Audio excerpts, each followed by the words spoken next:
We know xenomorphs. Xenomorphs are like, yeah, been there, done that. Scary as shit. And you took those. They're less scary now. Yeah, you neutered them. You fixed them. Thank you, Bob Barker, for that.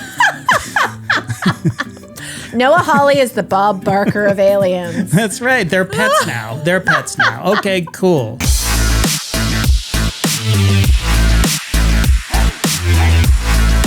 Hello. Welcome to Thumb War. Here we are again for the last time, I suspect, to talk about Alien Earth. We're on episode 8, and it's the finale. I wouldn't know by how it went, but it was a finale episode for season 1. Wow. Okay. Coming in hot.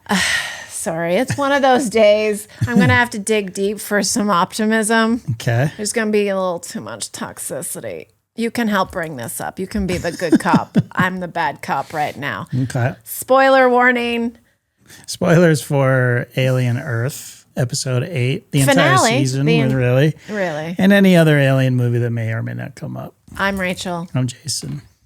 And yeah, are you going to bring the levity and the light and the love to this? Well, levity, light, and love? Could that be our theme? I mean, yes, levity, light. There, we've reached the light at the end of the tunnel, and it's over now, and we don't have to talk about this after this. I don't want to be a poison pill. Okay, well, don't be. What did you like about it? Well, I mean, it's an interesting twist if we want to go right to the end. Sure. That there could be a zombie season coming. You're referring to Arthur being commandeered by the Ictopus? Yeah, I mean, it's turning into The Walking Dead. I mean, I never did watch that, so Well, I that's guess. not exactly how it worked. Oh, really? Mm-hmm. Yeah. Okay. Well, how do you want to do this? You want to go through linearly, or we'll you try just to. want We'll try to follow stay you. on track. You follow me. I'll follow you. I'll follow you. Yeah. Okay. Well, let me ask you this: Do you see a second season of us? I mean, it's probably 2 years in the making. So, do you see us covering season 2? We might not even be alive by then. Wow. Maybe we shouldn't get ahead of Wow, ourselves. so it's going to be 2 years, you say? From what they're forecasting, like late 2026, 2027. Okay. Well, look, I'm not pumped about it. I wouldn't be pumped about it if it was coming out next week, you know? That's true. So I don't see how I'm going to, unless there's some sort of crazy buzz, some sort of time jump, some trailer that really grabs me. I ended the season with a sort of like, okay, sure, fine. I think I maybe ended the season when they got back on the Maginot. I think that's when I was like, okay.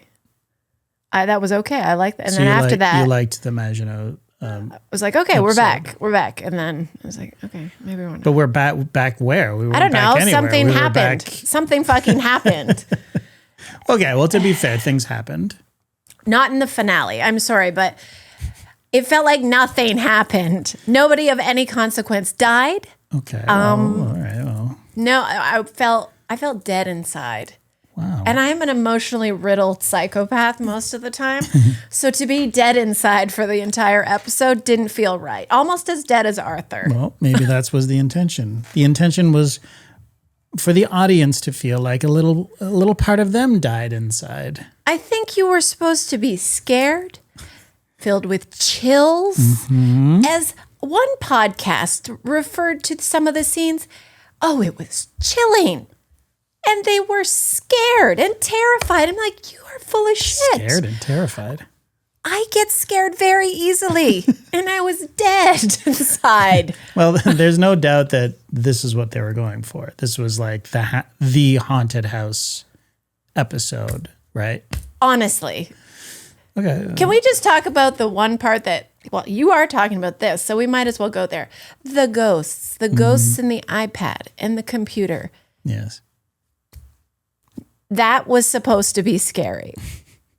Well, yeah, they realize they're ghosts, and what do ghosts do? They haunt houses. They haunt people. Was I just not in? Are you talking about the little kids in the talking through the computer Right. with The being triggered by Wendy / Marcy and to Dame's terrorize Dame for all of her sins, basically. right. Yeah. Blame mama. Always gotta blame the mama. Well, hold on. Sure. But not actually their mama. Was it the actual lines that were given that weren't scary, or was it the acting of the lines, or do I just have a really bad attitude? I mean, usually it's really hard to not make kids creepy in horror movies, but they somehow managed to do that, right? Maybe because we'd already met them. Also, the one shot of Marcy sort of staring into the camera going, "We're going to be all right, aren't we? Aren't we? Aren't we?" It was like she was practicing takes, right?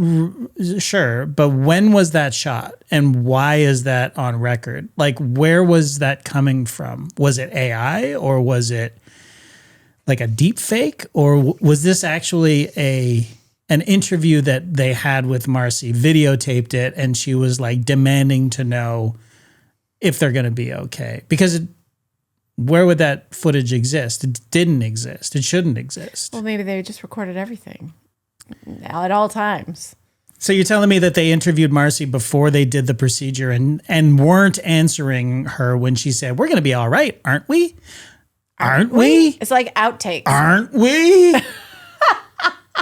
It's just like, okay, I guess. Somebody answer me, goddammit. I understand that this is sort of like, weighing on Dame's guilt, right, for everything that she had done. Is it? Does she even know what she did? Because she doesn't even know that her husband's dead. She doesn't even know there's a fucking xenomorph floating around. So she's out picking flowers and throwing them on graves and having a jolly old time. Like, there's so many questions. I wouldn't say she was having a jolly good time. No, I'm sorry, but she was throwing her flowers. But she seemed to be very unaware of the situation, but oblivious is maybe I don't know. Like, why would there's no reason for her to think that anything bad had happened to Arthur, right? Other than the fact that she hadn't heard from him, but they had a fight. Had they been telling people that there was a xenomorph loose on the island? Yes, because they evacuated most people from the island. Like, there's no way, like, she's in this tight a bubble, right? And she's that comfortable with not knowing anything. She's supposed to be one of the main people in charge, and she knows nothing about anything. Yeah. I don't know why I'm trying to defend this. It's just stupid, really.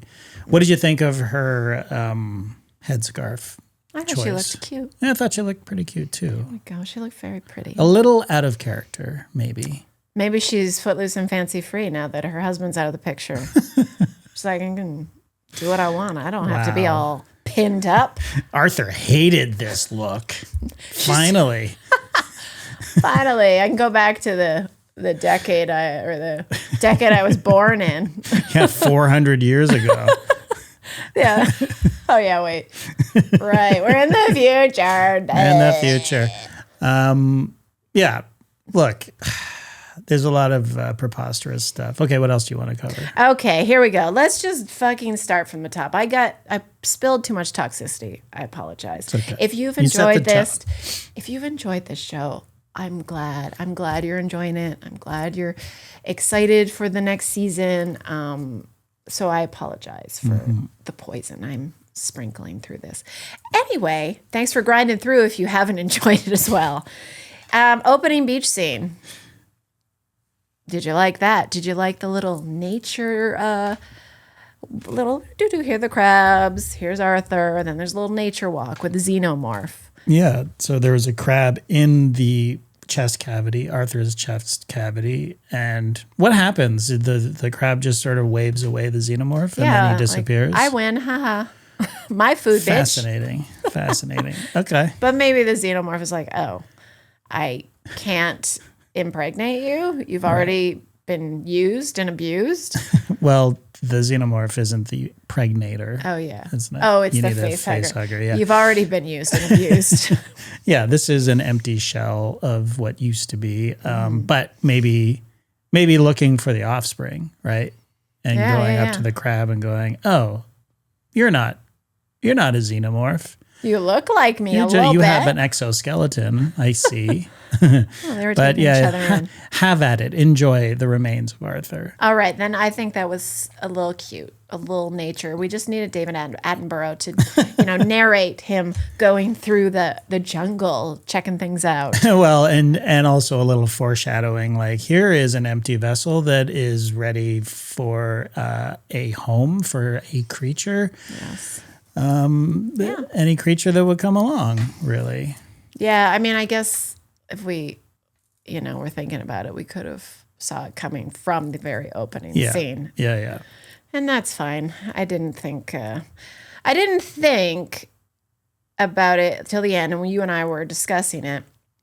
And I think you're right, because I looked at it. Thank you. Finally. You get...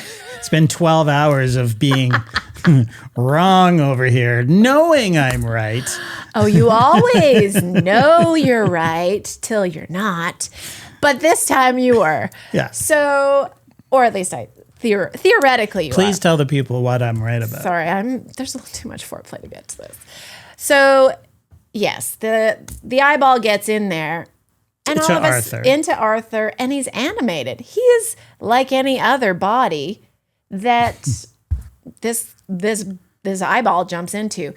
So I'm like, how is that possible? Like the electricity running through that brain would have been dead for quite some time. How is he manipulating the peripheral system of the body to move arms, legs, if there's no electricity in the brain? And you, as you said, you think he doesn't need it, but I was reading an article, and it could be that the brain cells take literally hours and hours and hours, to completely die. Okay. It could be hours that there's still electricity functioning in that brain later. So it is possible. It is. I mean, it could be possible. It is possible for an eye creature with tentacles to remove your eye take the place of the eye that has been removed, somehow get its tendrils into your... And get those neurons firing, because there's still electricity running through down those neurons, through the synapses, and get those muscles working. Okay, here's my problem, though. He has nothing in his chest cavity, so there's no blood pumping. Mm-hmm. So there's no oxygen going in and out to make the muscles function. So if you're going to climb into the driver's seat of a car and it has no gasoline or it has no engine. Well, if you know how to create a zombie with an octo eye, let us know. Yeah. How you can get the brain and the neurons and the muscle cells to function. Look, we saw the first time we meet the octo eye or the fucking eye jockey, whatever. Eye jockey? Yeah, the ringer calls it the eye jockey. But, I like it. But when we first meet her, she is in the body of a cat who is semi-decomposed, so I guess it's possible. I think it dies after it gets in there, though. Right, but...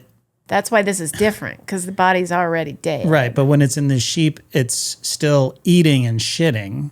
I mean, you could call it brain dead or whatever. But anyways, Arthur has no chest cavity, or he has a cavity where the rest of his internal organs were. It's not enough to sustain life and to move a body around.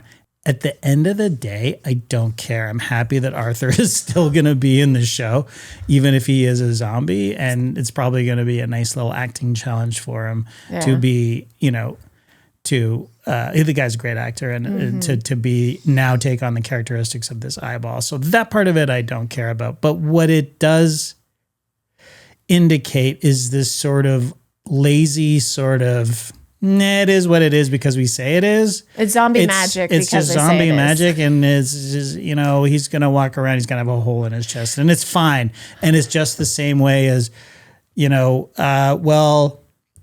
synths need two people to carry a body down to the the beach until they don't, or you know what I mean? Or how does fucking Sydney Chandler, Wendy Marcy control the universe, Right. Neo Matrix style? Like, there's zero explanation on why she is a god. We sort of, she's able to manipulate the mainframe or whatever, the network, the Prodigy network. But why? Right? Well, she figured it out. That's it. She's a synth. I don't know. That's what I'm saying. And what is the limit of her power? Now she can control other synths and basically turn Adam off. Like it's just like, like in Mission Impossible, that machine that can control the entire internet. She's that machine. The Enigma or whatever the hell is called. The entity. Okay, so she's the entity. She's the entity when you're logged into a Prodigy network. I mean, okay, you've given her omnipotent power. Cool. Not omnibenevolent. Omnipotent. Omnipotent power. She's used to be benevolent. That has changed. Sure. I mean, this is just like a problem with the show. And then,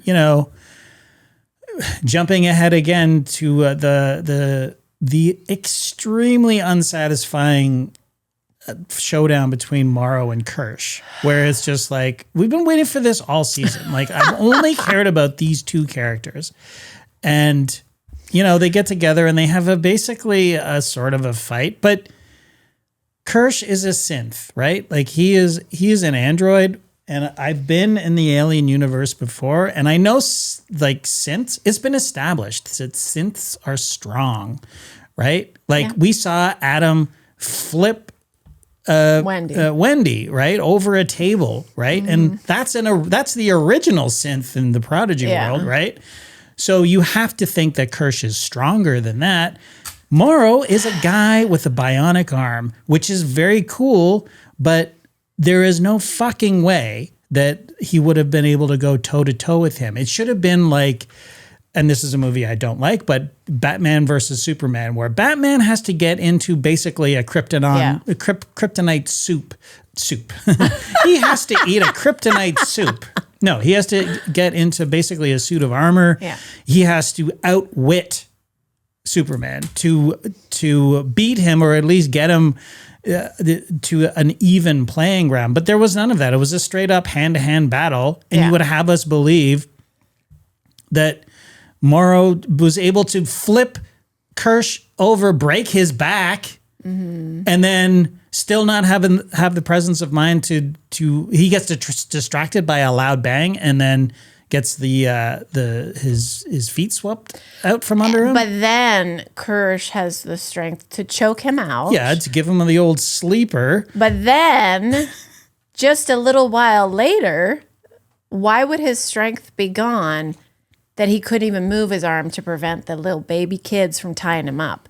Like, it's too convenient and too lazy. It goes scene to scene, what everybody's abilities are, and it's really annoying. There's no way later on when Slightly fucking clocks Morrow with the canister that was holding his hand, like he clocks, like that is a fatal blow. I don't think that head. was a canister. That Whatever it was a big metal thing. It was like a monster canister. With synth strength, he would have taken his head off.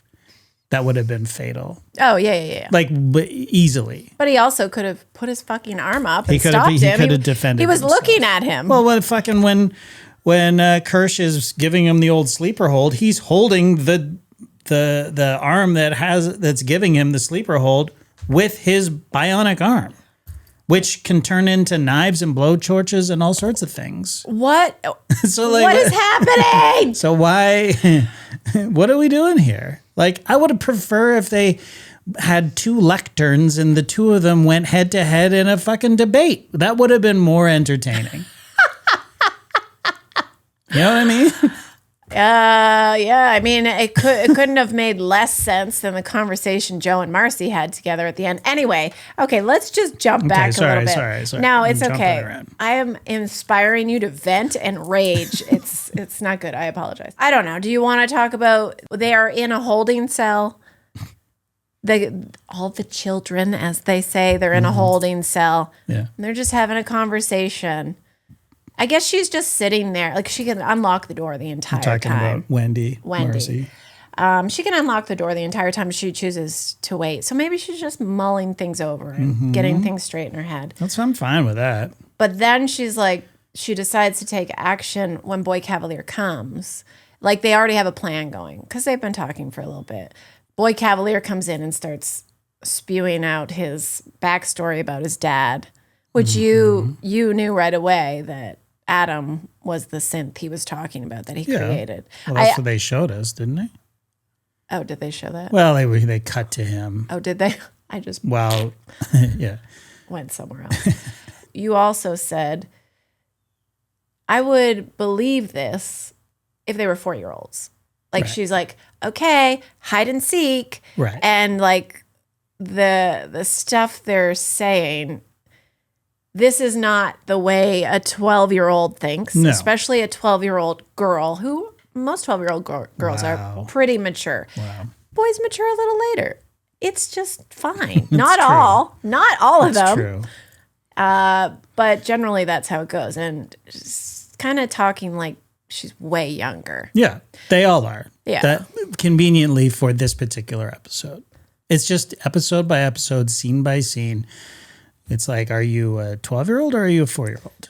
And she is like, later on with her conversation with Joe, when they finally talk about him electrocuting Nibs, who just murdered someone, like, grotesquely, and is about to murder his friend.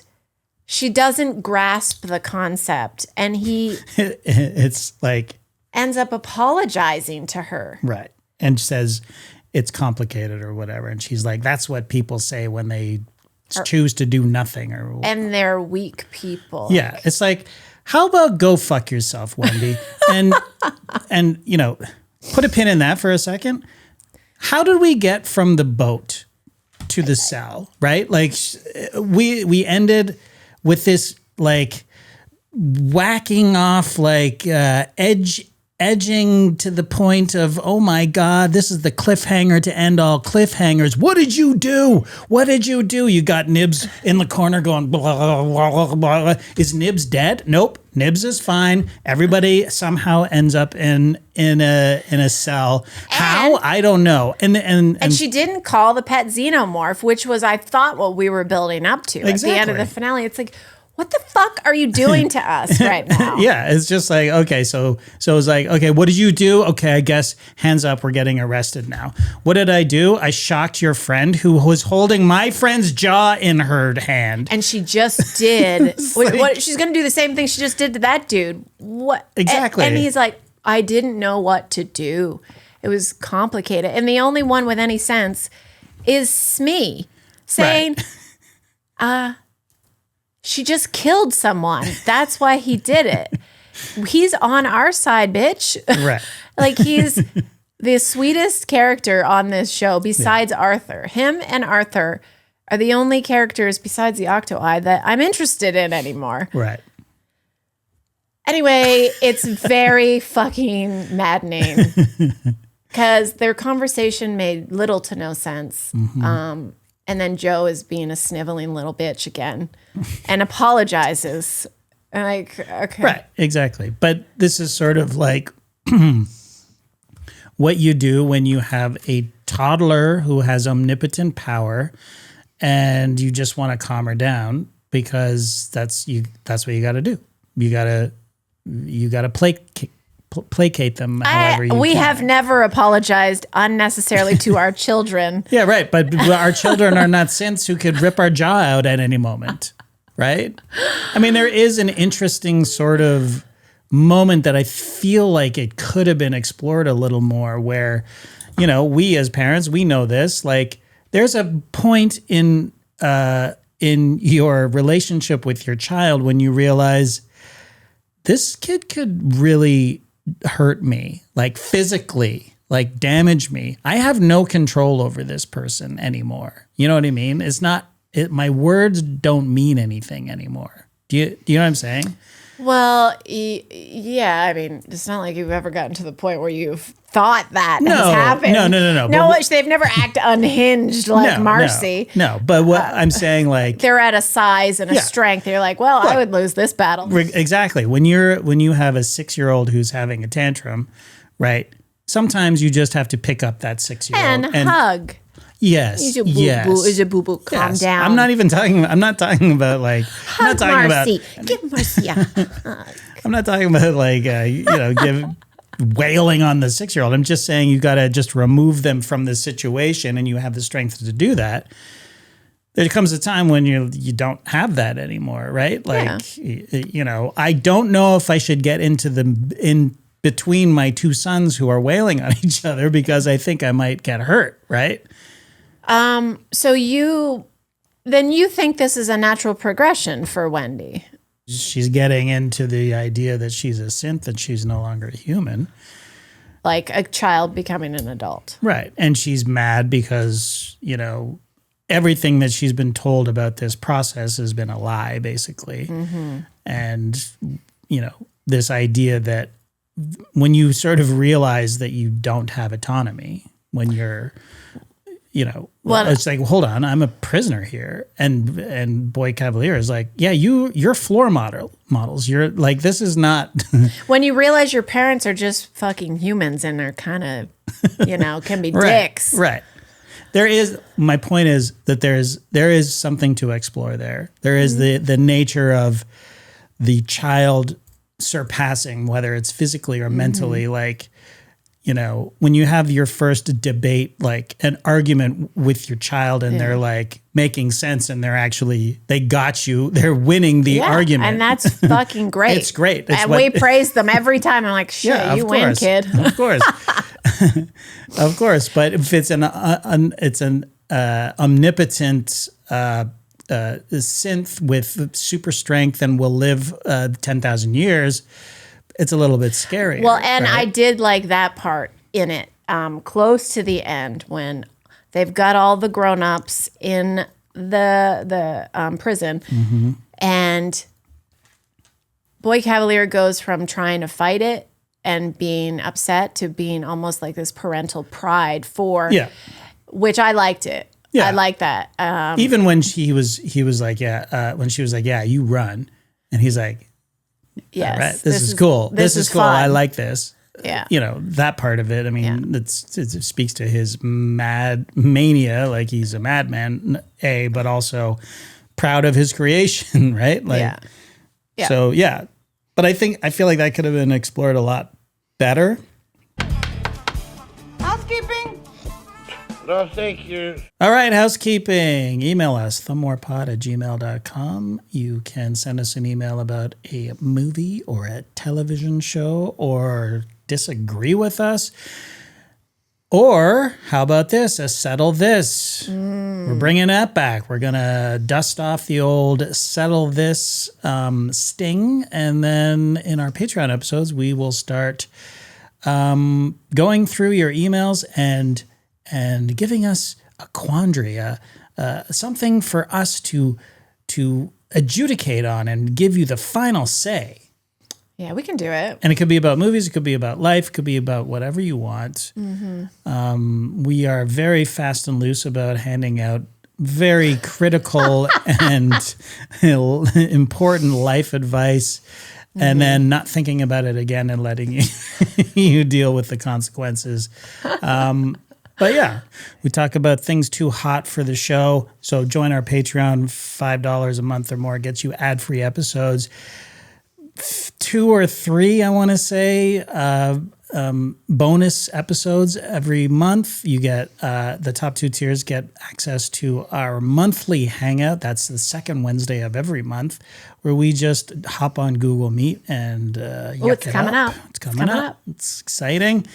And we have a bunch of stuff to talk about too that we said that we would discuss. Yes.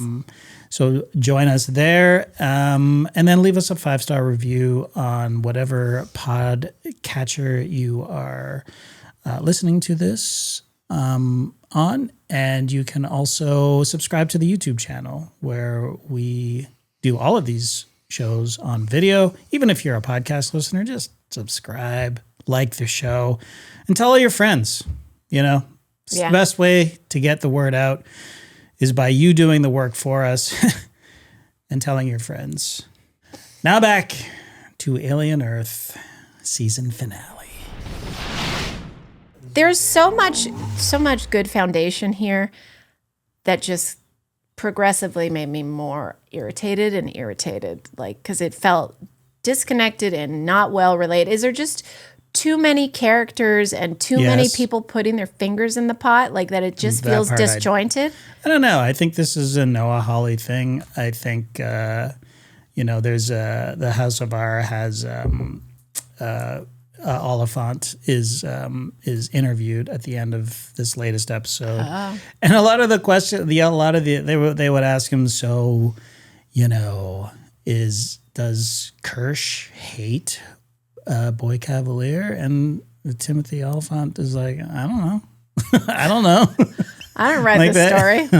I show up and I shoot. Like, yeah. You know what I mean? So if there are discussions happening about whether or not they hate each other, what the nature of their relationship is, it's not happening with the actors. I mean, so, I don't even think that the script is ready for season 2, because I think. So I was listening to the official podcast, and the guy running it, he's very good. He is very good. He sounded disenchanted with the finale as well. Wow. This is on the official podcast. And he relayed it in a way, he was like, it can be tricky. In a dismount, we're going to talk about the gymnastics used. And he does kind of go, Noah, how, like, the finale, what the? And it was almost relayed that it was like, well, I didn't want it to end so much you thought it was just a miniseries. Right. You just want it to seem like the next episode is coming next week. You can do a proper finale that gives you a little bit of closure before 2 years from now. Yeah. I don't care. I don't care about what happens to these characters at this point. No. I was interested in the confrontation between Morrow and Kersh. I've been saying that all season, and it completely fell flat. Completely. I still don't know what was really motivating Kersh to do any of the things that he did. Yeah. Was he proud of Isaac? Maybe, sure, maybe. Why didn't he do anything when Isaac gets killed? Like, all of this stuff was asked to Oliphant on House of R. He's like, I don't know. I don't know. It's so shallow. Like, they're trying. Is it because there's so many characters, they're not giving you any time to enjoy them in depth? I think that Hawley has a plan. I think that he's holding back on all of this stuff. This teasing of, I want to talk to the eye. I want, the Boy Cavalier saying, I want to talk to the eye jockey. I need to get her into a body that I can have a conversation with this highly intelligent being. Where was that? We need that. He was also alluding to the fact that he wants season upon season. It's like, okay, fine. Don't just drag your one idea out for 1,000 episodes. You're not going to retain your ADHD audience, which is most people when it comes to TV lately. I mean, there is, look, I find this extremely surprising to hear from Hawley, because Fargo was such a great example of a multi-season show that was self-contained, right. Each season is self-contained in a different timeline, right? So what the fuck? Like, why not? Why not wrap it up and then move on to the next cool thing? You can have a through line through. These synths live forever, right? So, but you got to give us something more than, what we got, which was basically a turning of tables.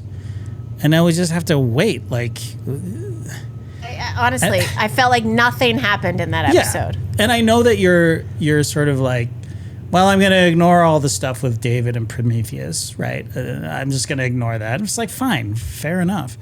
We're now, like I said before, we're in fan fiction land now, which is fine if it's interesting. And I'm going to do my own thing. And you know, I'm living in this world where there is a Weyland-Yutani. Well, guess what? We are very interested in Weyland-Yutani, like in Yutani especially. Well, also, like, are you going to tell us how they cut off at the beginning?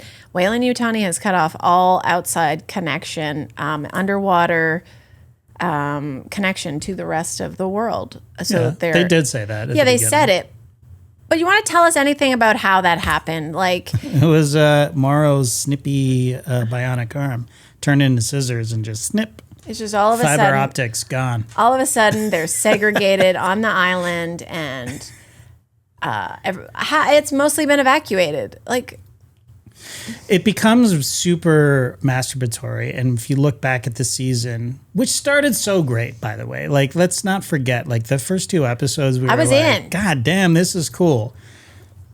And then it all went downhill when we went back to the Maginot, which was a super masturbatory, I'm going to make an alien movie, my own little alien movie right in the middle of this season. I thought it threw a little more life into it because it was getting a little like, blah, blah, blah, kids. Yeah, fair enough. I mean, I guess, but if, again, you look back on that episode and it's just going to be a mediocre at best alien adventure in the middle of what it ended up being a lackluster season of television. And the most interesting thing about, they don't even realize, I don't think that they realized, and I think I heard Rob Mahoney say this, and I agree 100%. They did not realize how interesting the eye monster is. They just didn't get how fascinating people would be with it. You know what I mean? Like, nobody cares about the fucking flies. Nobody cares about that stupid flora fauna thing that droops from the ceiling. The killer scrotum. Nobody cares about the blood slugs, although they were gross in the first episode. Yeah. And we know xenomorphs. Xenomorphs are like, yeah, been there, done that. Scary as shit. And you took those. They're less scary now. Yeah, you neutered them. You fixed them. Thank you, Bob Barker, for that. Noah Hawley is the Bob Barker of aliens. That's right. They're pets now. Okay, cool. The most interesting character or monster in this monster show is an eyeball that you put in a sheep for half of the season, and then at the very end of it, you put him into a dead guy, and he sits up, and that's the end. That's all we get of eyeball, right? Where we were promised a conversation. This is a highly intelligent. Okay, well being. let's just stop. Okay. You did get the scene where Adam brings Joe back to Cavalier's room to try to get that eyeball in him. Yeah. Okay. So yeah. you got the little. I didn't mind that. I thought that kind of worked. The little guy attacking him, and he gets out unscathed because Marcy comes flying through a glass window. Because the door is not an option. Like, I don't know why. But anyway. The door was locked, maybe. Maybe. Anyway, she's in there. Awesome kick. Like when she kicks Did she fly through? Oh, yeah, the kick. Yeah. Yeah, and then he's like, well, this isn't going to work. I better get out of here. She's not going to let me get in her bro's face. So that was it. You got more of the eyeball there, just an unsuccessful. Okay, but I've seen the eyeball slingshot itself around and try to get into beings, and it's fine. It's fine. It's exhilarating and stuff, but we know how intelligent it is now, and we've been talking about talking to the eye for at least 3 episodes now. Yeah, why didn't she try to talk to it?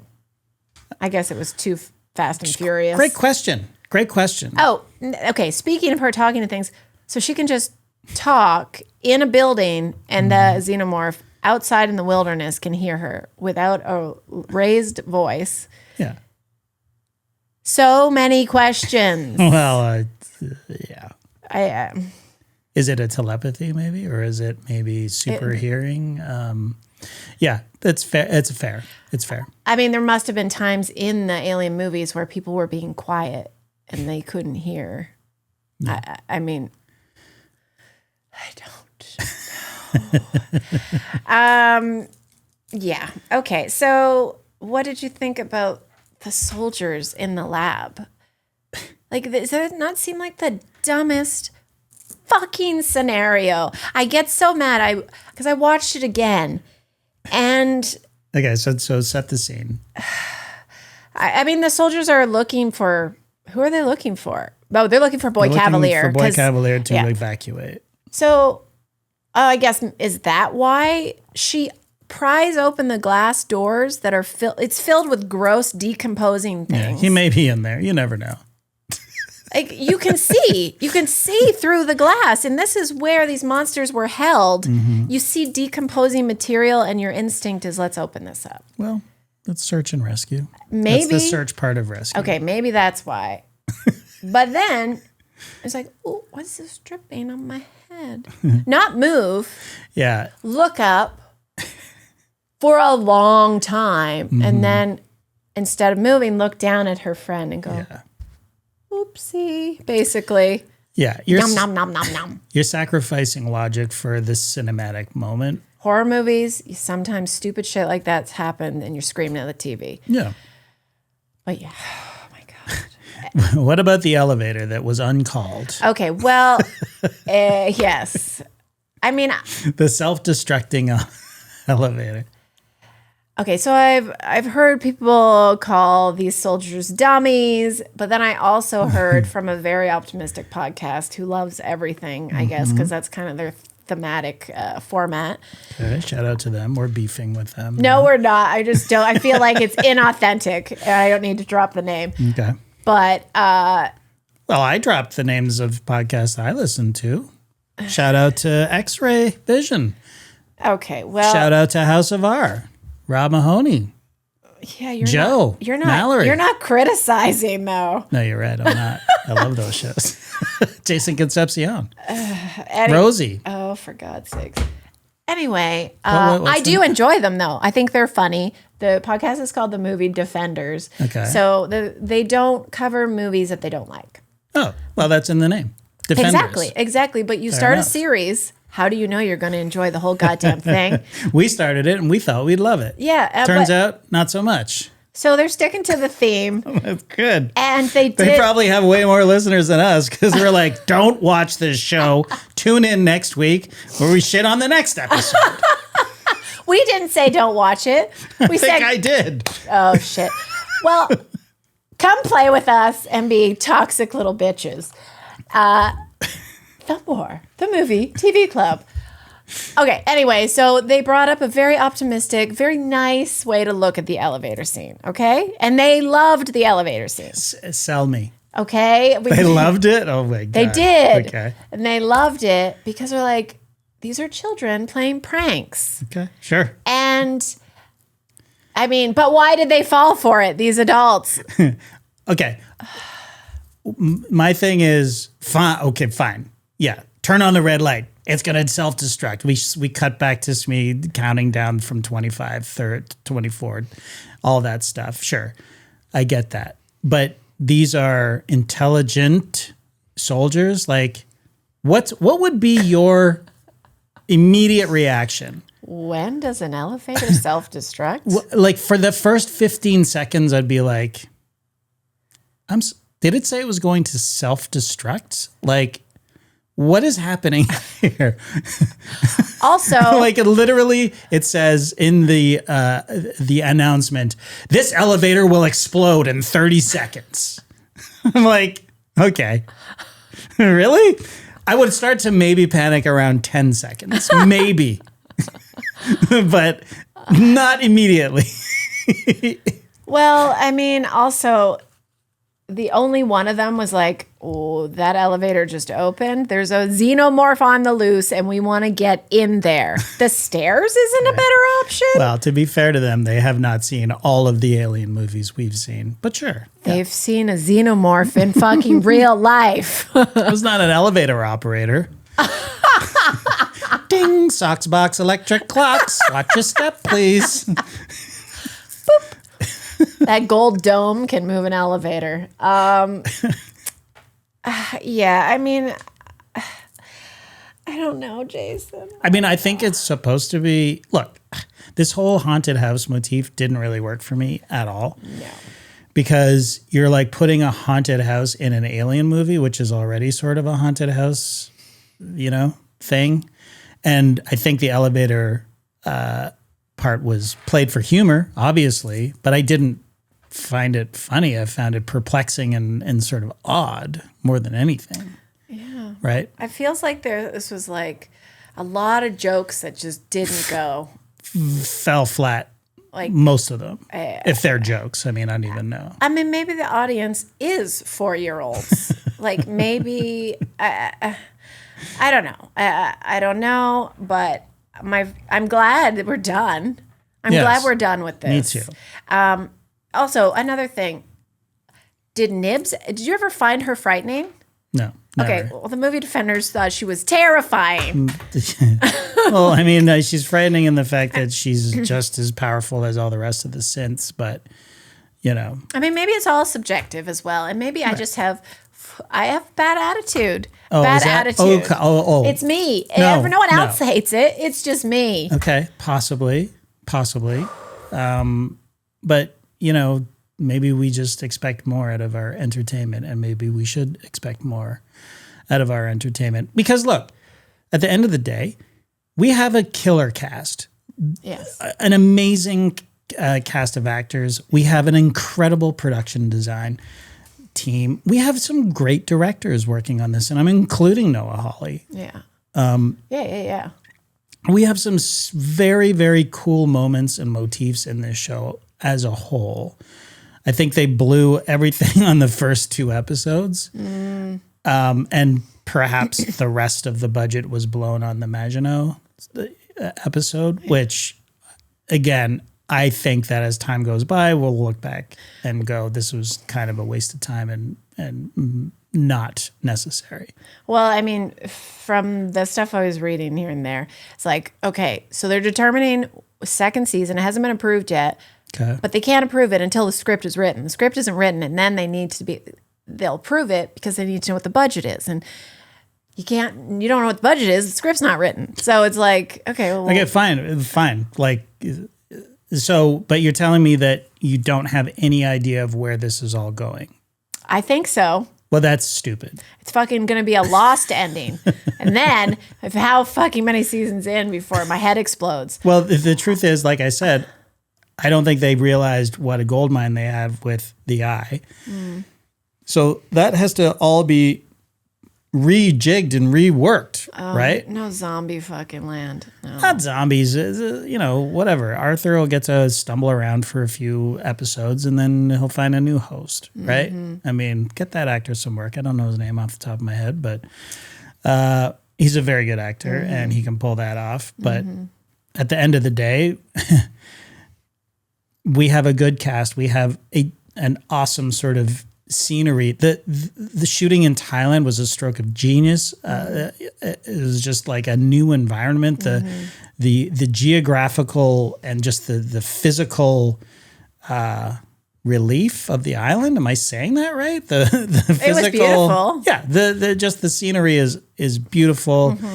And also the street scenes in Thailand where, Morrow early on in the season was walking around stealing food off of food stands and stuff like that. Just an amazing setting and locations to shoot.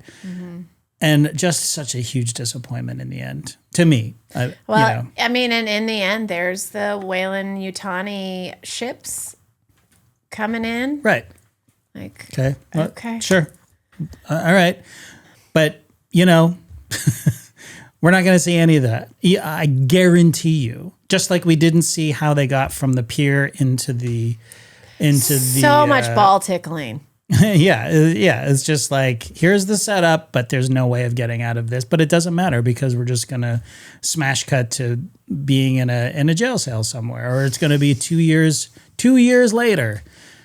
That makes me furious that she was going to contact the xenomorph to attack, and she didn't, but she did it through the entire finale to every soldier. She's Right. like, okay, not Cavalier, kill the soldiers, but not when they're on the boat trying to escape. Mm-hmm. It doesn't make any goddamn sense. Right. Okay. Well, Okay, let's not go around in circles. it's not. I Ultimately, what is your final sort of ruling on? I'm still Alien angry Earth? right now. So it's going to take, if it takes 1.5 to 2 years to make the next season, the rage may have gone down by then. And you know how familiarity for me breeds love. Sure, yeah. Not this time. So I don't know if I'm back in. Yeah. It would have to take some serious coaxing by our viewers that actually wanted to see us cover it. Yeah. I mean, it might be fun for a hate watch. I don't know. I've seen that almost everything that I've seen from Noah Hawley, I've enjoyed. So, some of the Fargo seasons were a hit and miss. I thought Legion season 1 was just awesome. There could be redemption. There could be redemption. But I feel like that was 8 episodes was enough of my hope and time that I gave you, and I can't do it again. Yeah. There's too much other good stuff out there. Yeah. Anyway, 100%. And to not sort of at least wrap things up a little bit, just there's a chance, Noah, that you won't get renewed. So to end the series like this is just it's rude. It's rude is what it is. Thank you. That's the word I'm looking for. It's just simply rude. Anyway, we're going to end the episode here. As Bob Barker would say, spay and neuter your xenomorph. Join us next time. We've got our production schedule all mapped out for October. If you join the Discord by joining our Patreon, you will see it. But I will tell you that our next 2 movies are Friendship and 28 Years Later. So that's your homework, kids. Join the Patreon. And where it's a thriving community as well. Oh, it's very thriving. So many fun people to chat with. Love you all. We'll see you next time. Bye. Bye.